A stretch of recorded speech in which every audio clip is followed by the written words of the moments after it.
I'm not sure about you guys, but Kyrie Irving is not someone I would want to face in a playoff series. Irving for the win!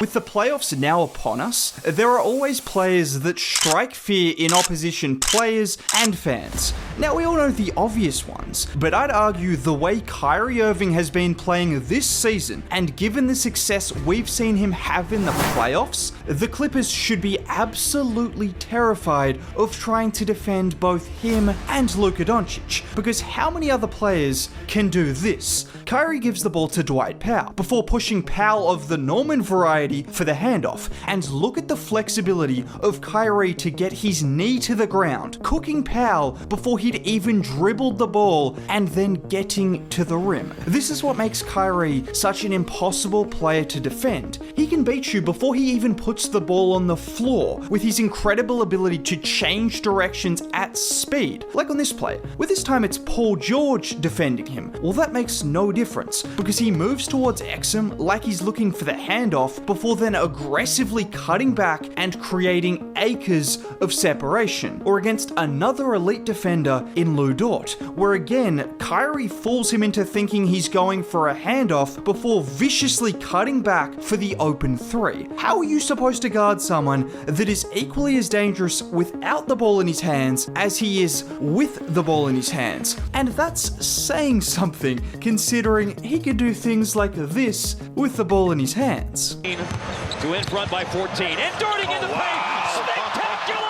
And the numbers back up what we can all see, because with his averages of 25, 5, and 5 on nearly 50, 40, 90, he was only 0.3 percentage points away from joining this elite club once again of players to average 25 points per game on 50, 40, 90 shooting. Do you know how crazy it is that Kyrie is shooting the ball that efficiently given the difficulty of shots he takes? Just look at him grab the board off the miss on this play, push the ball up the floor, and stop on a dime, hitting the three just before the shot clock buzzer. These are the kind of shots he somehow makes look easy, and the Clippers know this firsthand, because in 2 games against the Clips this year, Kyrie averaged 26, 6, and 3 on great efficiency, with the Mavs outscoring the Clippers in both games with him on the floor. And to put it simply, they had no answer for him, particularly when Ivica Zubac was on the floor. On this first play, he does what he always does, which is completely lose his defender off the ball, and with Zubac hanging back in the paint, it's an easy foul line jumper for Kyrie. And the problem is,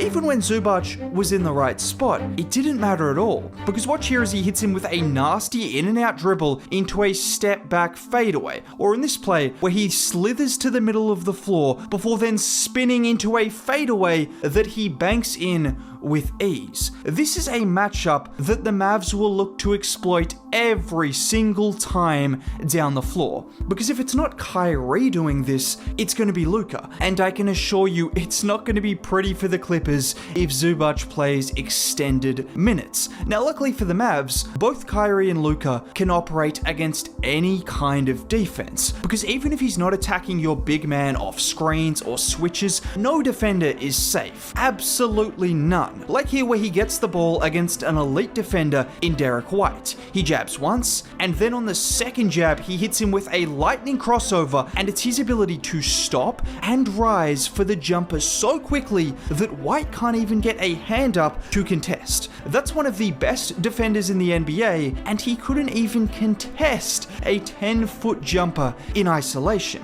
There's also the other part about Kyrie Irving's scoring. You can play perfect defense, and it still doesn't matter. Like here where he's backing down Marcus Smart. Smart stays with him the entire way, forcing him into what should be a tough turnaround jumper, but is that really a difficult shot for Kai? And this is what makes him such a scary playoff performer. It's a bit cliche, but we all know during the playoffs, the game slows down and it's geared towards a heavier isolation style of play. Well, we all know Kyrie thrives at isolation basketball, but just to put into perspective how great great he is, look at his isolation numbers since 2018. It's a testament to how rounded his game is that he's comfortable only isolating 4 or 5 times a game, because realistically, there's not a bad form of offense when it comes to KYRIE Irving. He also does all of this without getting to the line at all. I mean at all, because of all players to score more than 25 points a game, KYRIE is dead last for free throws attempted. And there are 2 ways to look at this. One of those is KYRIE doesn't have a great whistle, which would be true, but another way to look at this is players simply can't even get close enough to him to foul him. He's that good that fouling him isn't even an option most of the time. Just like here, I know it's in transition, but watch him throw the ball out in front of him before then Euro-stepping into a one-legged fadeaway bank shot.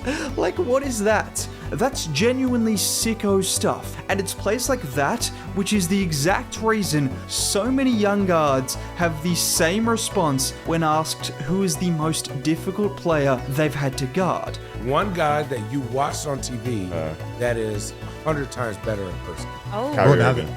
Oh yeah. Wow. It was KYRIE. I ain't gonna lie. He was the one probably where I was like, yo, I ain't got no answer. But KYRIE's offensive game goes beyond just his ability to put the ball in the basket. Don't think just because Kai is only averaging 5 assists that he's also not a great passer. I mean, there aren't many players that can make a pass like this. Change of direction drive, and what a pass! Or how about here, where he has Anunoby out top, crosses over, draws 3 Knicks defenders, or stepping through and drawing the 4th, yet he still has the ability to wrap the pass around DiVincenzo for the setup. And when you can draw that many defenders, it just opens up the floor for everyone else, as we often see with Luka. And on this play, KYRIE tries to slalom through the defense, but actually gets caught up. However, because Brunson had already helped over, he makes the pass to Green, who is wide open. Or in this play, where he's being guarded by KD. He hits KD with a quick hezzy on the baseline, and with Gordon sliding across, he has no room to operate, but manages to throw a perfect bounce pass whilst falling out of bounds to Derrick Jones Jr. for the 3. Just like his scoring, his playmaking is also highly efficient, and I mean that in the sense he only averages 1.8 turnovers per game, which is second lowest amongst all players to average 25 points per game. So effectively, he barely misses shots despite the difficulty, and he can give you high-level playmaking without turning the ball over. And that's not all of it, because his time of possession with the ball in his hands is also considerably lower than most of the other high-level guards, which goes back to his off-ball ability. Not only is he a great off-ball mover, but he's also shooting 42% on catch-and-shoot threes. It's almost impossible to find a flaw in his offensive game. And then on the defensive side of the floor, I'm not saying he's Drew Holiday, but he competes and gives effort there as well. I mean, if he and Luka didn't play defense, which is what some people will have you believe, there's no way the Mavericks would have had the #1 ranked defense in the entire NBA over the last 15 games of the season. Yeah, I don't think that's the case.